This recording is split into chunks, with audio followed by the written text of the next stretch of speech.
بسم اللہ الرحمن الرحیم۔ السلام علیکم۔ آج ہمیں سورہ القصص کا آخری حصہ پڑھنا ہے۔ یہ سورہ مبارکہ کی آیت نمبر 79 سے سبق شروع ہوتا ہے۔ اعوذ باللہ من الشیطان الرجیم، بسم اللہ الرحمن الرحیم۔ فخرج علی قومہ فی زینتہ، اور وہ نکلا اپنی قوم کے سامنے فی زینتہ، زینت شان و شوکت کے ساتھ۔ وہ نکلا یعنی قارون، جس کا قصہ پچھلی آیات میں بیان کیا گیا، اس کا آغاز وہاں ہوا اور اب وہ بیان جاری ہے۔ اللہ تعالیٰ نے یہ بتایا کہ قارون اگرچہ کہ موسیٰ علیہ السلام ہی کی قوم میں سے تھا، مگر اس نے ان کے خلاف بغاوت کی، ان کی نبوت رسالت کو ماننے سے انکار کیا، ان کا فرسٹ کزن ہونے کی وجہ سے جو بعض لوگوں میں ایک رقابت پیدا ہو جاتی ہے، اگر کوئی آپ کا قریبی رشتہ دار دوست ہو اور اس کو ایک غیر معمولی حیثیت حاصل ہو جائے، اور دوسرا یہ سمجھتا ہو کہ وہ زیادہ اس کا اہل تھا کہ اس کو یہ حیثیت ملے، تو یہی معاملہ قارون کے ساتھ ہوا، وہ معاملہ کہ جو ابلیس کے ساتھ بھی ہوا، اور آئے دن یہ معاملات ہوتے رہتے ہیں کہ کوئی آپ سے آگے بڑھ جاتا ہے تو آپ اس کے حسد میں مبتلا ہو جاتے ہیں۔ تو قارون موسیٰ علیہ السلام کے حسد میں ان کی قوم کے خلاف باغیانہ رویے میں مبتلا ہو گیا۔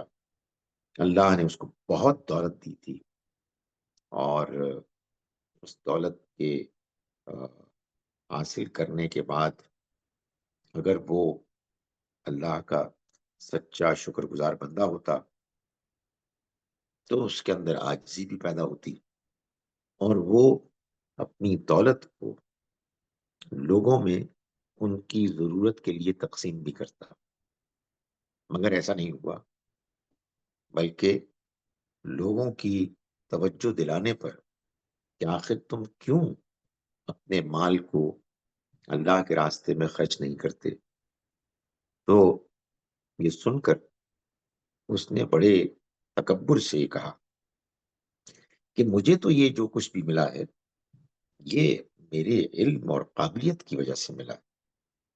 کہنے کا مطلب یہ ہے کہ یہ جو تم مجھ کو نصیحت کر رہے ہو کہ میں اس مال کو لوگوں میں تقسیم کروں اس لیے کہ یہ اللہ کا دیا ہوا ہے، نہیں، یہ تو میری اپنی قابلیت کا نتیجہ ہے۔ اس پر اللہ تعالیٰ نے یہ تبصرہ فرمایا کہ کیا یہ نہیں جانتا کہ اس سے پہلے کتنے ہی اور لوگ گزر چکے ہیں کہ جو بہت دولت مند تھے، ان کے پاس بہت لوگ ساتھ تھے، مدد کرنے والے، فوج کے سپاہی، مگر جب اللہ کی پکڑ آئی تو پھر ایسے لوگوں کو کوئی بھی نہیں بچا سکا، اور ایسے مجرموں کے بارے میں تو سوال بھی نہیں کیا جاتا، یعنی ان کا جرم اتنا واضح اور نمایاں ہوتا ہے کہ بس ان کا صفایا ہو جاتا ہے۔ تو یہ اس کے بارے میں بیان کرنے کے بعد اللہ تعالیٰ نے بتایا کہ ایک دن ایسا ہوا کہ فخرج علی قومہ فی زینتہ، وہ اپنی قوم کے سامنے نکلا اپنی زینت شان و شوکت کے اظہار کے ساتھ۔ ظاہر ہے کہ جب آدمی کے پاس دولت ہو اور اس میں نہ شکر گزاری کا جذبہ ہو اللہ کے لیے، نہ عاجزی ہو، نہ لوگوں میں تقسیم کرنے کا ارادہ ہو، انکلینیشن ہو، تو پھر تو وہ دکھاوا ہی کرے گا۔ خاص طور پر قانون کے بارے میں تو یہ معلوم ہوتا ہے کہ چونکہ اس نے موسیٰ علیہ السلام کے مقابلے میں اپنے آپ کو سمجھا تھا اور ان کی مخالفت کی ٹھان لی تھی، تو اس نے اپنے سپیریورٹی کو، دبدبے کو، دولت کو، شان و شوکت کو ظاہر کرنے کے لیے وہ اپنی قوم کے سامنے نکلا.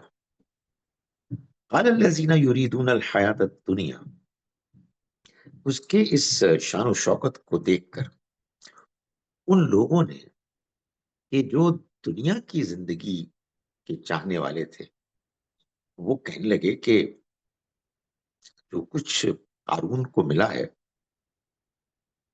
بڑا ہی خوش قسمت ہے، کاش کہ تم کو بھی ملا ہوتا، یہ تو بڑا نصیب والا نکلا. لیکن جب انہوں نے دیکھا تو یہ کہا یا لیت لنا مثل ما اوتی قارون، کیا خوش قسمت ہے وہ کہ جو اس کو ملا، اے کاش کہ ہم بھی وہی دیے جاتے، ہم کو بھی ایسا ملتا جیسا کہ قارون کو ملا. انہ لذو حظ عظیم، یقیناً یہ بڑے نصیب والا ہے، کس قدر خوش قسمت ہے. وقال الذین اوتوا العلم، اور کہا ان لوگوں نے کہ جو علم دیے گئے، یعنی پہلے لوگوں کی کیٹیگری بیان کی کہ جو دنیا کی زندگی کے چاہنے والے تھے، یریدون الحیات الدنیا. دوسری کیٹیگری کے بارے میں فرمایا کہ جو علم دیے گئے. اس کا مطلب یہ ہے کہ جن کے پاس علم ہے، حقیقی علم، وہ کبھی دنیا کی زندگی کے طلبگار نہیں ہوتے، کبھی ان کے اندر یہ رشک، یہ حسرت نہیں پیدا ہوتی کہ اے کاش کہ ہم بھی دولت مند ہوتے. انہیں تو معلوم ہوتا ہے کہ یہ دولت بہت بڑی آزمائش ہے. جس کے پاس دولت ہوتی ہے پھر اس کی پوچھ گچھ بھی زیادہ ہوتی ہے، وہ آزمائش میں بھی زیادہ پڑتا ہے، تو اس پہ رشک کرنے کی کیا ضرورت ہے. تو وہ جن کے پاس جو علم دیے گئے تھے، یعنی حقیقی علم، انہوں نے اس کے برعکس اس کی اس شان و شوکت اور دبدبے کو دیکھا تو انہوں نے کہا کہ شامت کے مارو، وَيْلَكُمْ ثواب اللہ خیر لمن آمن وعمل صالحا. تمہیں کیا ہو گیا ہے؟ جو ایمان لائے اور جو اچھے عمل کریں، ان کے لیے اللہ کے ہاں اس سے کہیں بہتر ہے. ثواب اللہ خیر، اللہ کا بدلہ کہیں بہتر ہے. لمن آمن وعمل صالحا، ان لوگوں کے لیے کہ جو ایمان لائے اور جنہوں نے نیک عمل کیے. ولا یلقاها الا الصابرون، مگر یہ نہیں ملتی بات، یہ نہیں ملتی حکمت سوائے ان لوگوں کو کہ جو صبر کرنے والے ہیں. یعنی وہ دنیا کی زندگی کی جو ٹیمپٹیشنز ہیں ان کے مقابلے میں ایمان اور نیک عمل پر مطمئن ہیں، اس پر قائم ہیں، اس پر جمے رہتے ہیں. اور یہی وہ چیز ہے کہ جو ان کو استقامت دیتی ہے. اللہ نے ان کو علم دیا، علم یعنی معرفت، انڈرسٹینڈنگ، تو وہ صحیح راستے پر مطمئن ہیں اور جو کچھ ان کو ملا ہے اس پر خوش ہیں، اللہ کے شکر گزار ہیں. فرمایا کہ پھر کیا ہوا کہ فخسفنا به وبداره الارض، ہم نے دھسا دیا اس کو بھی اور اس کے محل کو بھی زمین میں، جو اس کا گھر تھا، مینشن، اس سب کو ہم نے زمین میں دھسا دیا. یہ اللہ تعالیٰ کے ہاں انجام ہوتا ہے ان لوگوں کا کہ جو خاص طور پر رسولوں کے مقابل میں کھڑے ہو جاتے ہیں، ان کی مخالفت کرتے ہیں، تو پھر ایک عرصے ان کو مہلت ملتی ہے، لیکن اس کے بعد وہ تباہی سے دوچار ہو جاتے ہیں. تو یہی قانون کے ساتھ بھی ہوا اور اس کے ساتھیوں کے ساتھ. یہی اللہ کا طریقہ قانون ہے. فما كان له من فئة ينصرونه من دون اللہ.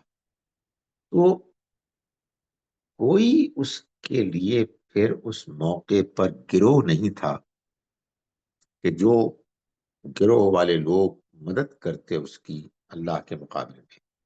یعنی جب اس پر عذاب آیا ہے تو وہ ساری شان و شوکت، سارا لشکر، وہ سب اس کے لیے بالکل بیکار تھا. کوئی اس کی مدد کے لیے نہیں آیا.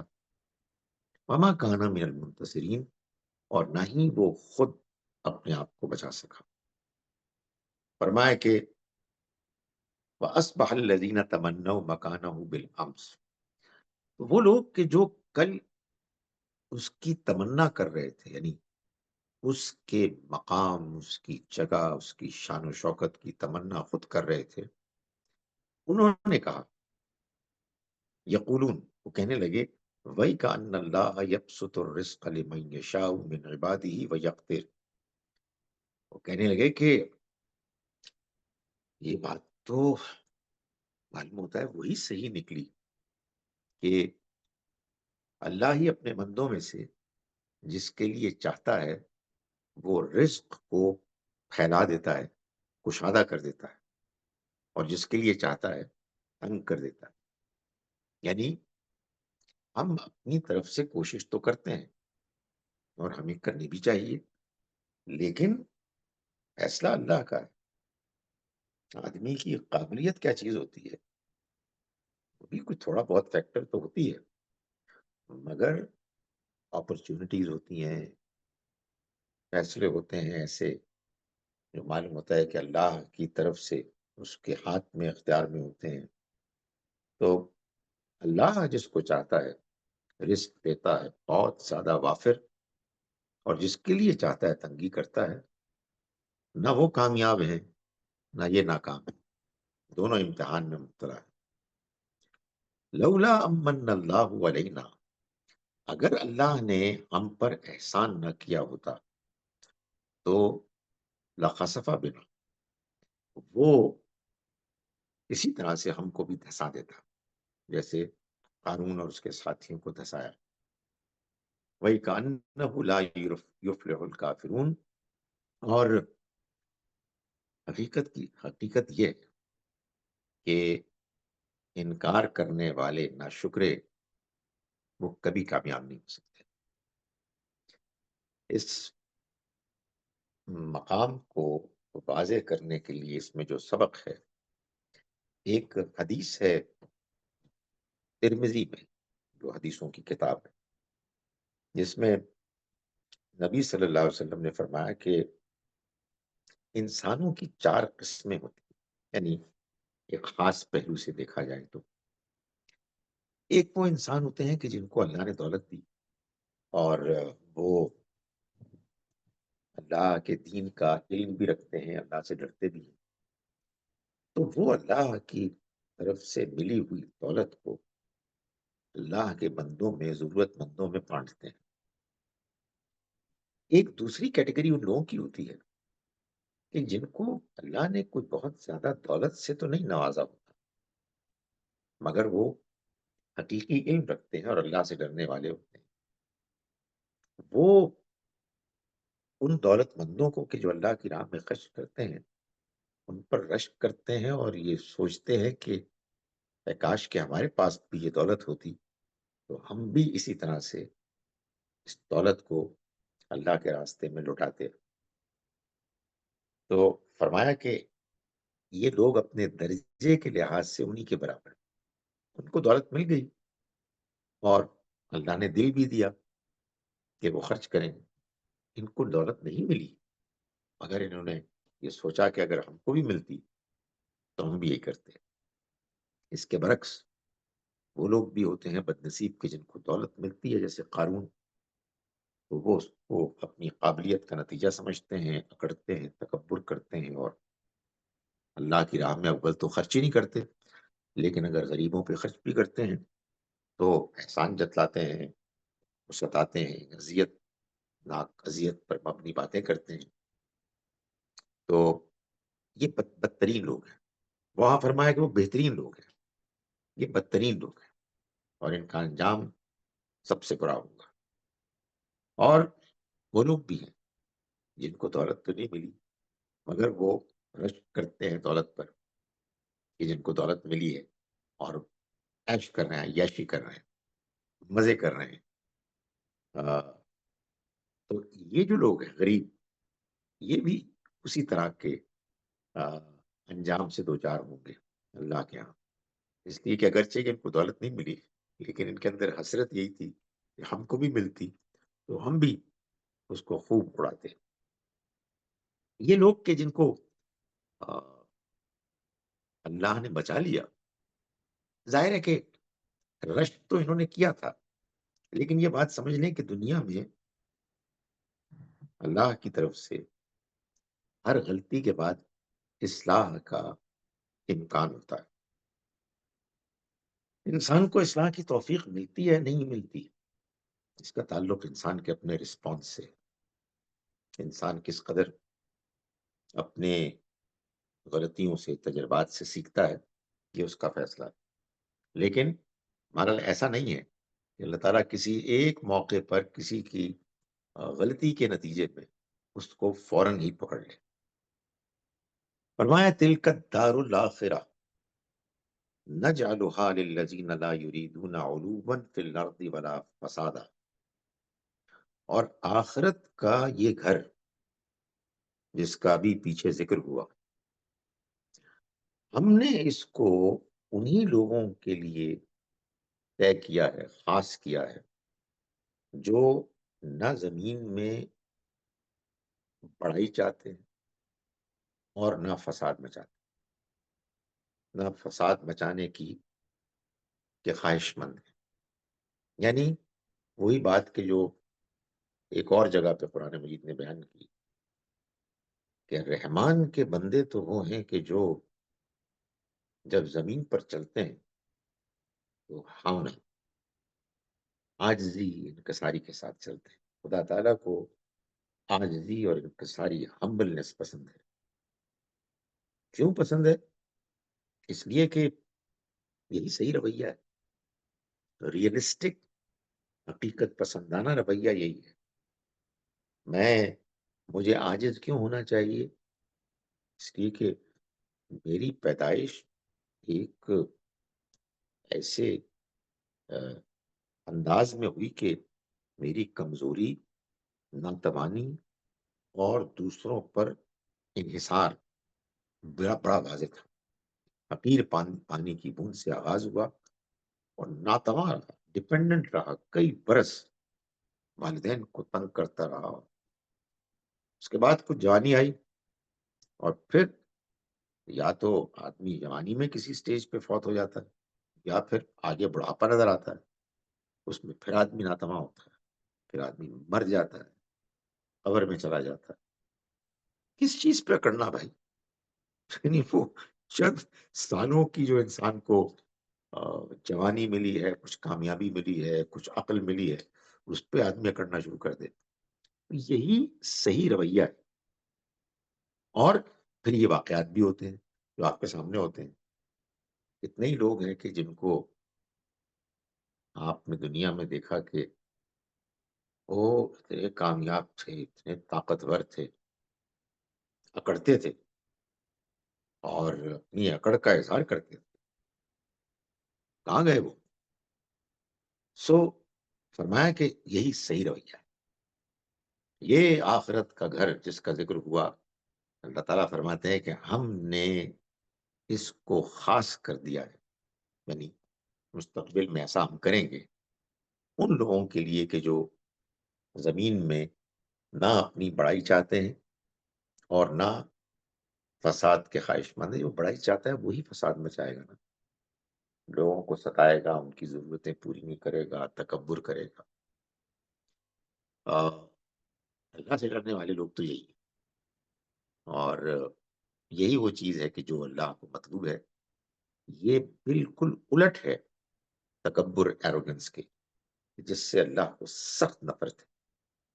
والعاقبۃ للمتقین، یہ اللہ سے ڈرنے والے ہیں، اور انجام تو انہی کا اچھا ہوگا کہ جو اللہ سے ڈرنے والے.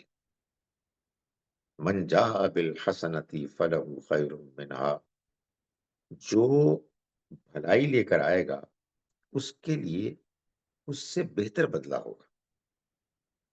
یعنی قرآن مجید سے بھی معلوم ہوتا ہے اور قرآن کی تشریح میں حدیث سے بھی یہ معلوم ہوتا ہے کہ انسان اگر نیکی کرتا ہے تو اس کا اجر اس کو 10 گنا سے 700 گنا تک ہوتا ہے.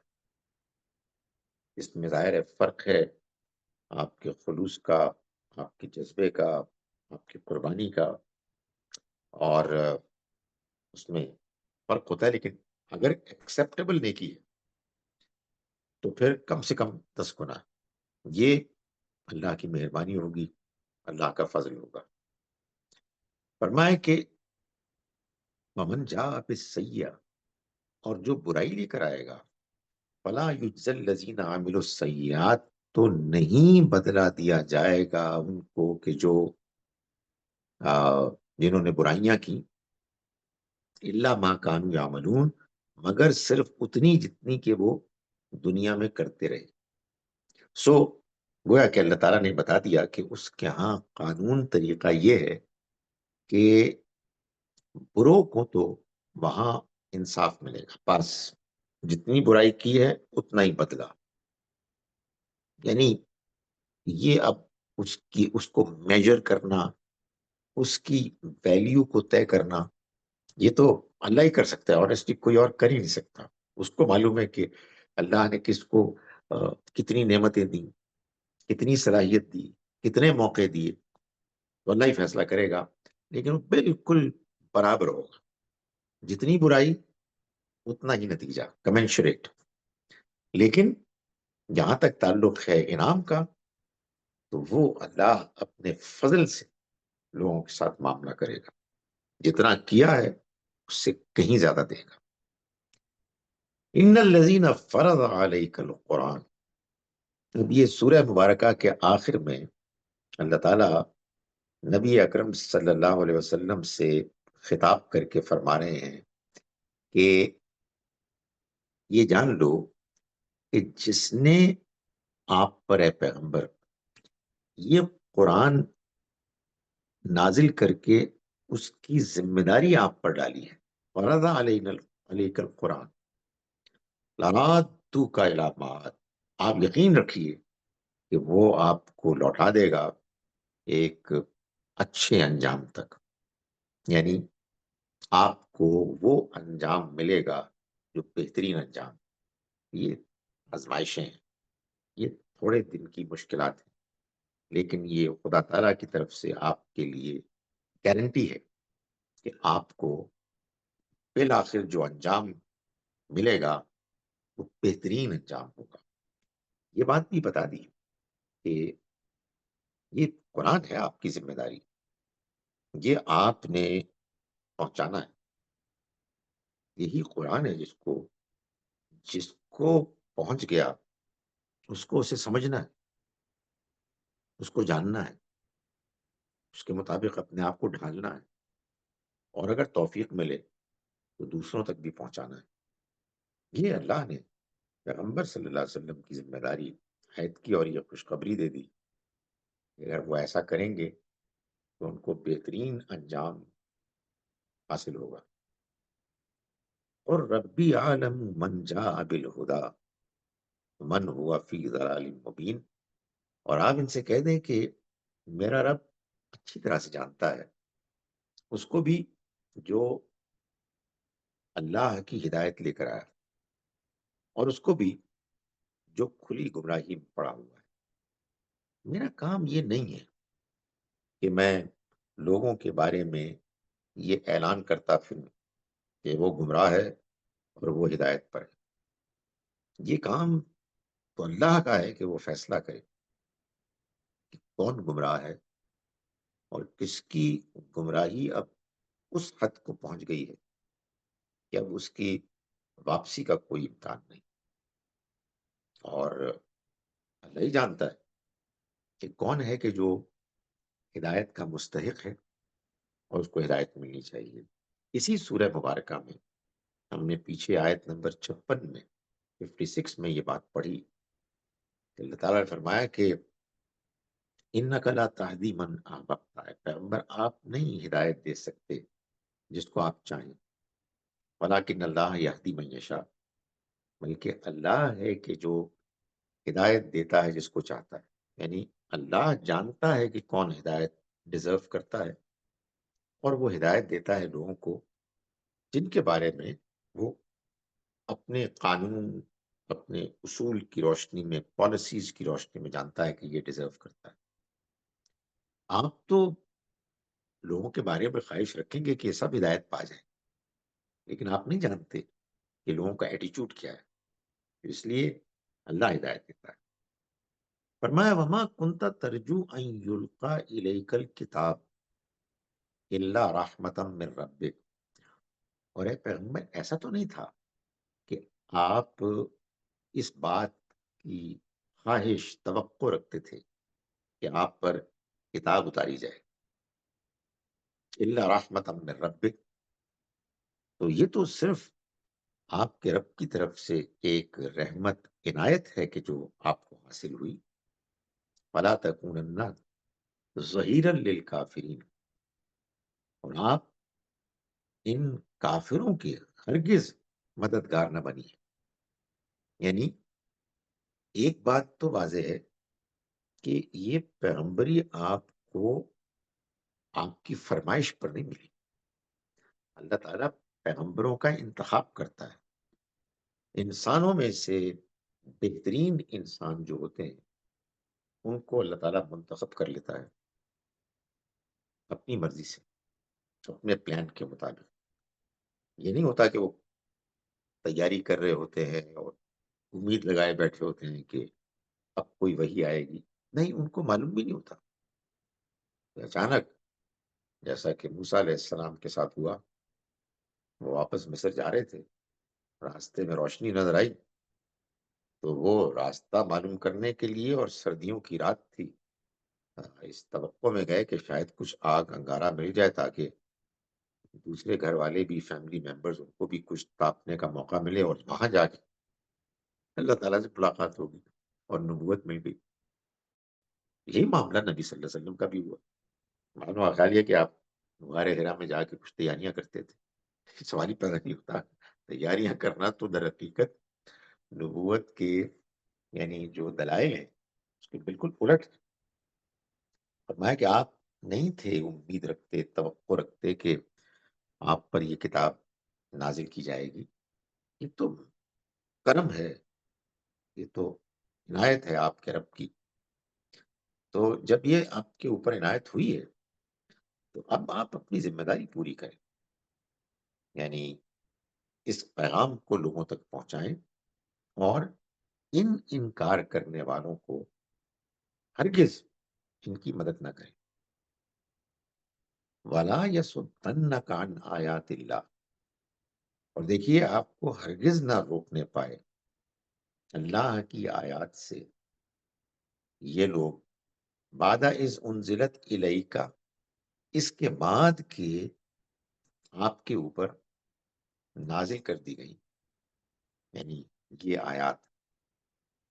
وَادْعُ إِلَىٰ رَبِّكَ، اور اللہ اور اپنے رب کی طرف دعوت دیجیے، وَلَا تَكُونَنَّ مِنَ الْمُشْرِكِينَ، اور ہرگز مشرکوں میں سے نہ ہوئی۔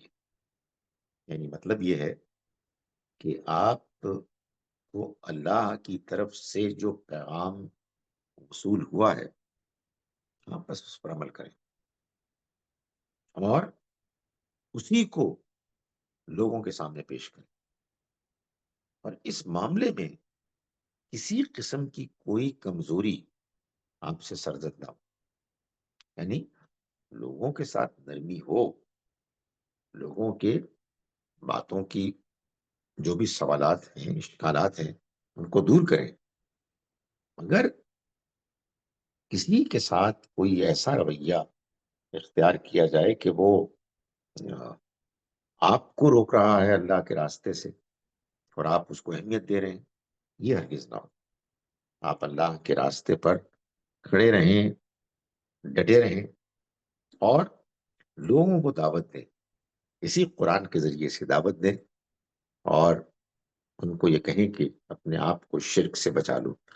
آپ ہرگز مشرکوں میں سے نہ ہوں، ظاہر ہے اس کا کوئی سوال نہیں تھا کہ آپ خود مشرکوں میں سے ہوتے، لیکن یہ ایک انداز ہے ان کو بتانے کا کہ دیکھو، اس کا کوئی امکان نہیں ہے کہ ہمارے پیغمبر اور ان کے ساتھیوں میں سے کوئی تمہارے اس مذہب کو اختیار کرے گا، تمہارے اس نقطۂ نظر کو اہمیت دے گا۔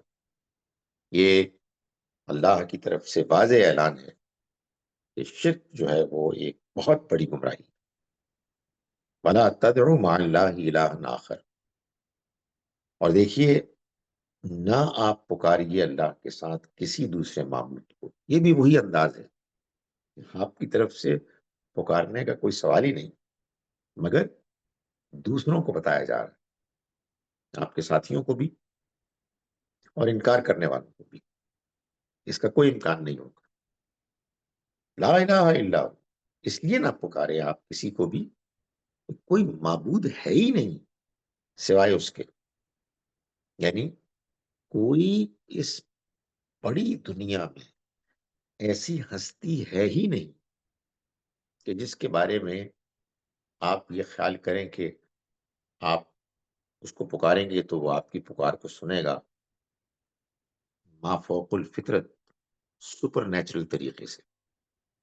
ظاہر ہے کہ جب لوگ پکارتے ہیں اللہ کے علاوہ کسی اور کو، اور عام طور پر جو لوگ پکارتے ہیں وہ اسی لیے پکارتے ہیں کہ ان کا خیال ہوتا ہے کہ اللہ تعالیٰ تو بہت دور ہے، یا بہت بزی ہے، بہت بڑا ہے، یا ہم بہت گناہ گار ہیں، تو ہم اس کو ڈائریکٹلی اپروچ نہیں کرتے، ہم کسی اور کے واسطے سے، فرشتے، جنات، بزرگ، پیغمبر، ہم ان کو پکارتے ہیں اور وہ پھر اللہ تک ہماری بات پہنچاتے ہیں۔ تو اللہ تعالیٰ نے فرمایا کہ اس کے علاوہ کوئی معبود ہے ہی نہیں، کوئی یہ صلاحیت رکھتا ہی نہیں ہے کہ اس کو پکارا جائے اور وہ آپ کی پکار سن لے، ایسے کہ آپ ایکسپلین ہی نہ کر سکیں۔ میں نے گزارش کی نا کہ ما فوق الفطرت طریقے سے، کل شیء ہالک الا وجہہ، یہ بالکل طے شدہ بات ہے کہ ہر چیز ہلاک ہونے والی ہے، فنا ہونے والی ہے، سوائے اللہ کی ذات کے۔ وہ ہمیشہ سے ہے، ہمیشہ رہے گا۔ یہ دنیا درہم برہم ہو جائے گی اور اس کے بعد ایک نئی دنیا وجود میں آئے گی۔ وہ وقت آئے گا کہ جب سب ہلاک ہو جائیں گے۔ لہ الملک، اسی کا فیصلہ ہے، وہی ہے کہ جو دنیا چلا رہا ہے۔ وَإِلَيْهِ تُرْجَعُونَ، اور اسی کی طرف تم سب کے سب لوٹائے جاؤ گے۔ میں اب ان آیات کا ترجمہ جو آج ہم نے پڑھی کر رہا ہوں، جو ترجمہ غامدی صاحب نے کیا، آیت نمبر 79 سے 79 سے ہم نے آج کا سبق شروع کیا۔ ہم شروع کرتے ہیں اس اللہ کے نام کے ساتھ جس کی رحمت بے پناہ ہے، جس کی عنایت ہمیشہ کے لیے۔ سو ایک دن وہ یعنی قارون اپنی شان و شوکت کے ساتھ اپنی قوم کے لوگوں کے سامنے نکلا، تو دنیا کی زندگی کے طلبگار اسے دیکھ کر کہنے لگے کہ جو کچھ قارون کو ملا ہے، اے کاش کہ اسے دیکھ کر اے کاش کہ ہمیں بھی ملا ہوتا۔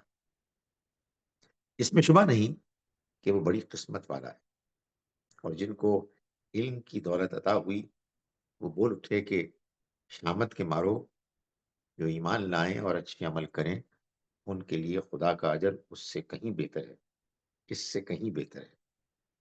یہی وہ حکمت ہے جس کی ہر شخص کو تمنا کرنی چاہیے، اور یہ انہی کو ملتی ہے جو صبر کرنے والے ہیں۔ پھر ہوا یہ کہ ہم نے قارون اور اس کے گھر کو زمین میں دھسا دیا، تو نہ کوئی جماعت اس کے لیے اٹھی کہ خدا کے مقابل میں اس کی مدد کرتی، اور نہ وہ آپ ہی اپنے آپ کو بچا سکا۔ اب وہی جو کل اس کی جگہ ہونے کی تمنا کر رہے تھے، پکار اٹھے، ارے یہ تو وہی بات ہو گئی کہ جو ہمیں بتائی جا رہی تھی کہ اللہ ہی اپنے بندوں میں سے جس کے لیے چاہتا ہے روزی کشادہ کرتا ہے، اور جس کے لیے چاہتا ہے تنگ کر دیتا ہے۔ اگر اللہ نے ہم پر عنایت نہ فرمائی ہوتی تو ہمیں بھی اسی طرح دھسا دیتا۔ ارے غضب، یہ تو وہی بات ہو گئی کہ منکرین فلاح نہیں پائیں گے۔ یہ آخرت کا گھر جس کا ذکر ہوا، اسے ہم انہی کے لیے خاص رکھیں گے جو نہ زمین میں اپنی بڑائی چاہتے ہیں نہ فساد کے خواہاں ہیں۔ وہی خدا سے ڈرنے والے ہیں، اور انجام کار کی کامیابی تو خدا سے ڈرنے والوں ہی کے لیے۔ اس دن جو بھلائی لے کر آئے گا اس کے لیے اس سے بہتر بھلائی ہے، اور جو برائی لے کر آئے گا تو جنہوں نے برائیاں کی ہیں ان کو وہی بدلے میں ملے گا جو وہ دنیا میں کرتے رہے۔ اس لیے یقین رکھو اے پیغمبر کہ جس نے تم پر یہ قرآن کی ذمہ داری ڈالی ہے وہ تمہیں اچھے انجام تک پہنچا کے رہے گا۔ اب ان سے کہہ دو کہ میرا پروردگار خوب جانتا ہے اس کو بھی جو خدا کی ہدایت لے کر آیا ہے، اور اس کو بھی جو کھلی گمراہی میں پڑا ہوا ہے۔ تم اس کے متوقع نہیں تھے کہ تمہاری طرف یہ کتاب اتاری جائے، یہ تو محض تمہارے پروردگار کی عنایت ہوئی کہ اس نے تمہیں اس ذمہ داری کے لیے منتخب فرمایا ہے۔ اس لیے بے کم و کاست سناؤ، اور ہرگز ان منکروں کے مددگار نہ بنو، اور ایسا کبھی نہ ہو کہ یہ خدا کی آیتوں سے جبکہ وہ تمہاری طرف نازل ہو چکی ہیں تمہیں روک دیں۔ تم اپنے پروردگار کی طرف بلاتے رہو اور ہرگز مشرکوں میں شامل نہ ہو، اور یہ اور نہ اللہ کے ساتھ کسی دوسرے معبود کو پکارو، اس کے سوا کوئی معبود نہیں ہے، اس کی ذات کے سوا ہر چیز فانی ہے، فیصلہ اسی کے اختیار میں ہے، اور تم اسی کی طرف لوٹائے جاؤ گے۔ اقول قولی ھذا واستغفر اللہ لی ولکم۔ اب اگر آپ میں سے کسی کو سوال کرنا ہے تو میں حاضر ہوں۔ ہینڈ ریز کریں اور سوال کریں۔